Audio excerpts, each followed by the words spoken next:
Good morning, good evening, good afternoon, wherever it is that you are and wherever you may be. Thank you very much for making us a part of your day. I am Brad Franklin, a creative content writer here in Chesterfield. I'm very glad to tell you that Chesterfield Behind the Mic is on the air once again.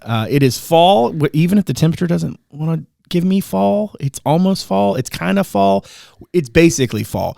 And one of the events around here that we're always super excited about this time of year is the Community Cup. And I'm very glad to have Dalila Medrano from the Multicultural. She's a Multicultural Community Engagement Coordinator in our Office of Diversity and Inclusion. First off, Dalila, welcome to the podcast. How are you? Hi, Brad. I'm so excited to be here. Very glad to have you. Obviously, we're going to talk about the Community Cup. We're going to talk about some of the things that people need to know going into it. Before we get going with that, I always like to start with a little bit of an intro so folks can kind of understand who I'm talking to and that kind of thing. Now, I mentioned you were the Multicultural Community Engagement Coordinator over in Community Engagement and Resources. Yes. For folks who may not know what CER is, might not be familiar with your work on the multicultural side, can you give folks a little bit of some background, right, on your department and your role within it as part of that Office of Diversity and Inclusion? Yeah, absolutely. So our department, Community Engagement and Resources, is a newer department within the county, and I think the best way to kind of summarize, who we are to the community is that, we are conveners, we are collaborators, and we're connectors. Right.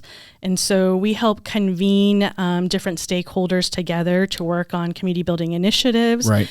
Sometimes we're collaborators and, we are working alongside our nonprofit partners, along our faith partners, right, along, helping them move things forward in the community. And we are direct connectors. So residents reach out to us when they don't know where to start and needing assistance, or if they have a great idea and they're looking for a place to plant that idea. Community Engagement and Resources is the place. Right. And then in terms of your specific role within that, obviously there are lots of different events that you guys are a part of. A lot of people probably understand the idea of diversity and inclusion. And we'll get to the Community Cup piece of this in a second. But what are some of the other things you guys are involved with throughout the year? Sure, yeah. So my area, multiculturalism, multicultural community engagement, we have three sort of focus areas or buckets. And so one would be civic engagement, which is really looking at how the individuals in our community are becoming involved in Chesterfield County to make a positive difference. And so we have My Chesterfield Academy. That's a civic engagement academy for members, that live in our community that have come from various countries. Right. And it's a way for them to connect directly with county leaders. Yep. And I always kind of like to think of it as, the civic engagement highway. And there are on-ramps and there are off-ramps. And so, for our residents to know what are the on-ramps and off-ramps options in Chesterfield, and that you plug in, you get, motivated and inspired for where you are in your journey. Right. Yeah, and I was going to say too, like the one of the interesting things about what you do, and certainly the events that from our arm here in Constituent Media Services, I feel like we're always promoting some event, something, and it seems like every time I turn around, you guys are adding something, and it feels like that's a real momentum piece for you guys in terms of working with the community to kind of figure out what kinds of events could be added, right? Yes. And I think that's a big focus for you guys as a group, and certainly in your specific role, right? Yeah, absolutely. And, it always begins, with the individual, like who are, our residents, what is it that they are, needing to thrive? What is it that we as a county can do to accelerate that growth, to, have thriving community, in Chesterfield. And that kind of, brings another sort of focus area within multicultural engagement, which is the community building work, the systems, level work. And that's where the work gets a little bit more serious. And that's where we look at the social determinants of health, which are, the social, cultural, economic factors that shape the conditions in which people are born into, grow within, live in our community. And so that's really, where we work with a lot of our nonprofit partners around education and employment opportunities, housing, social networks. and sort of defining together, with our residents, what high impact, purpose-driven success looks like for our diverse communities in Chesterfield. Yeah.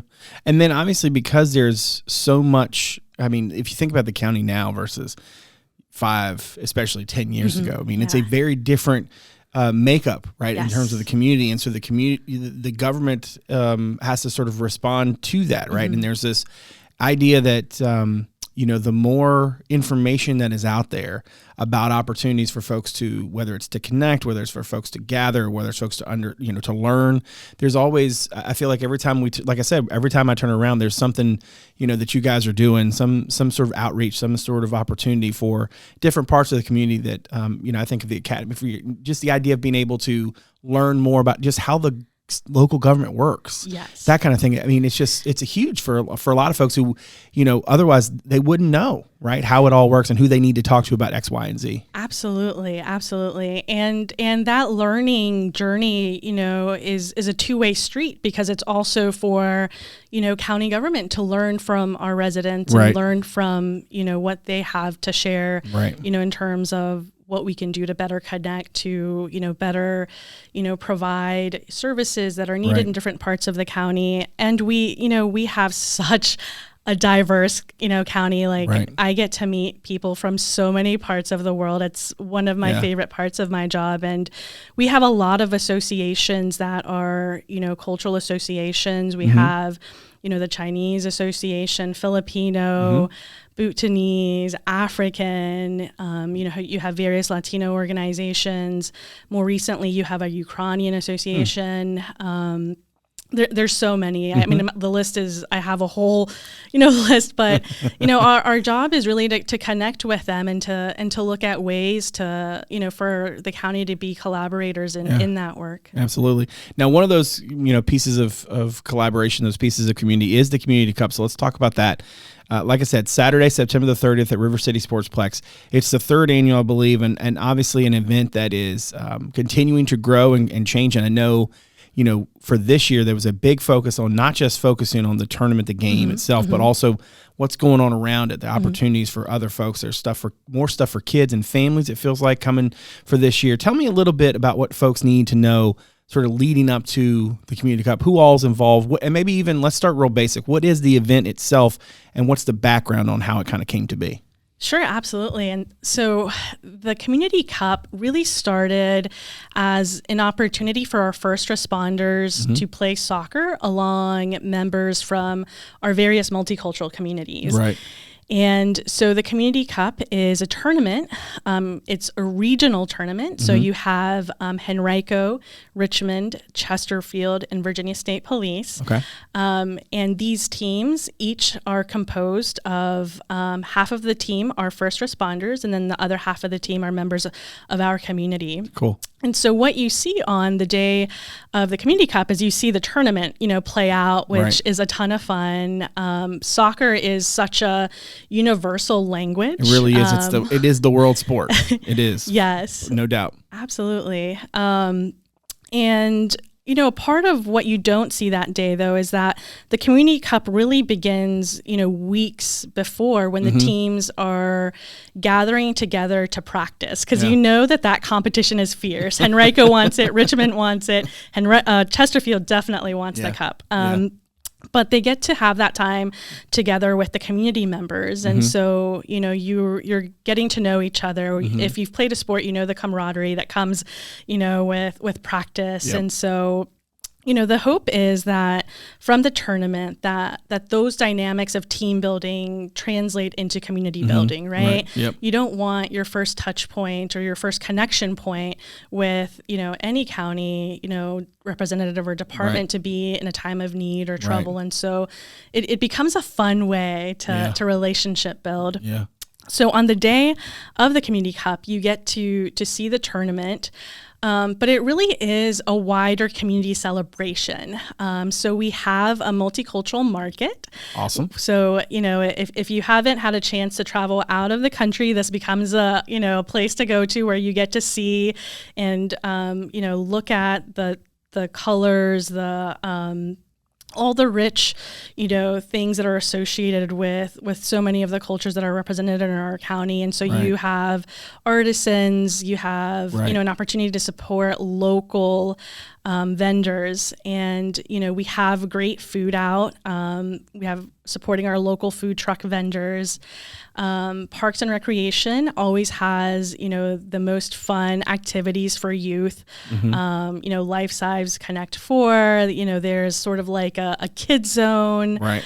And you also have performances. I'm going to tease you there a little bit, but you can expect some representation from our different multicultural communities. Yes. Yeah. And, there's a DJ throughout the day. So it really is a fun, family-friendly festival with all, the sights and sounds and colors that you expect of any internationally oriented festival. Yeah, because as you were kind of describing, I was thinking that's a really good way. Before you said festival, it's like festival, but with sports. Because also, too, they're adding a youth tournament this time around. Isn't that a new thing this year? Yes. Alongside the adult tournament, there will be a youth tournament. And if you've never been to River City Sportsplex, it's large. There's fields and fields. And so, there's also open field space for families that come out. Last year, when the adult tournament is going on, there's also, times when your team's not playing. And so you're just kind of waiting and hanging out. So a lot of our first responder players would, go out on the field and, kick a soccer ball with some of the youth that came out. But yeah, there will be a formal youth tournament happening at the same time that'll bring out a lot of families. Yeah. And now I know that this is a fairly substantial event, not just for you guys, but for the county as a whole. Obviously, there's a lot that goes into it. There's planning, there's, weeks, months, all of that stuff. In terms of like how many people are involved in this, would you say? Like whether that's, just the number of teams, volunteers, players, what's the scope? I think what I'm trying to do here is give people an idea of like, how big of a thing is this? Sure. Yeah. It's a big thing because it's a regional event. Right. So, we're promoting the event to, not just residents within Chesterfield, but, those that live in Richmond City and Henrico. Right. And I think it's also an opportunity to really kind of zone in on how much the demographics have shifted. Yeah, that's a good point. We hold the event in the midst of Hispanic Heritage Month. We know that soccer is, probably the most beloved sport in the Latino community. Yeah, absolutely. Yep. And when you look at the Latino community, in our region, which I would define as Richmond, Henrico, and Chesterfield, the Latino population has increased by 143% within the last decade. Wow. In Chesterfield specifically, it's over 300%. Wow. Which we're very proud of, right? That people call this their home, that, people that are coming from abroad want to live in Chesterfield County. And we have 8 adult teams. Okay.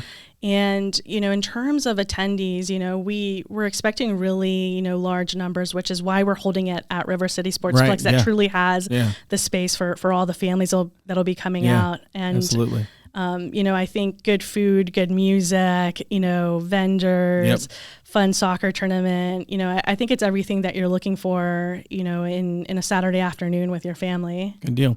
Before I get you out of here real quick, let me ask you, are there any other events coming up for you guys that you'd like to mention, let people know about, give people information on?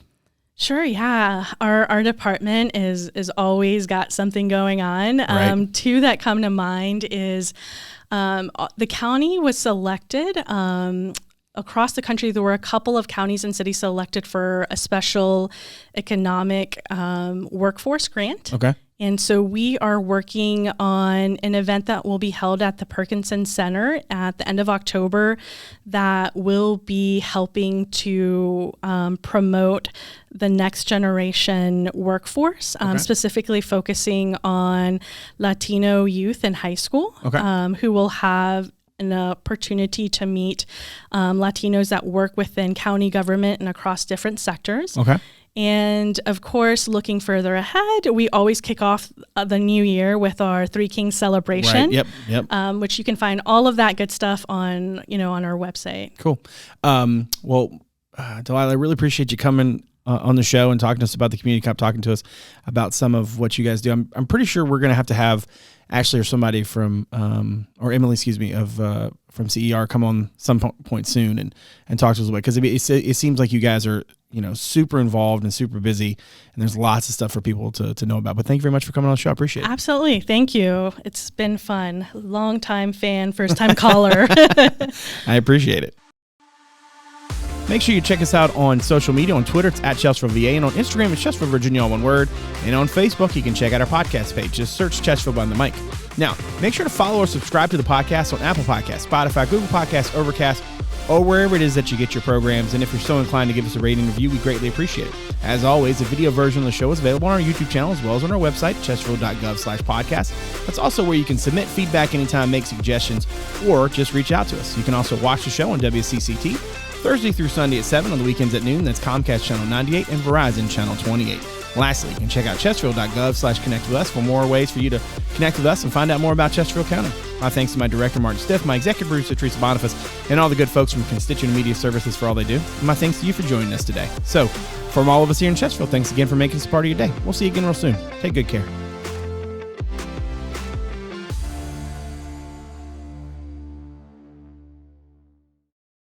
From blogs to podcasts, newsletters to alerts, social media, the latest community news, our Connect With Us webpage has you covered. Chesterfield.gov/connect with us, your source for all things Chesterfield.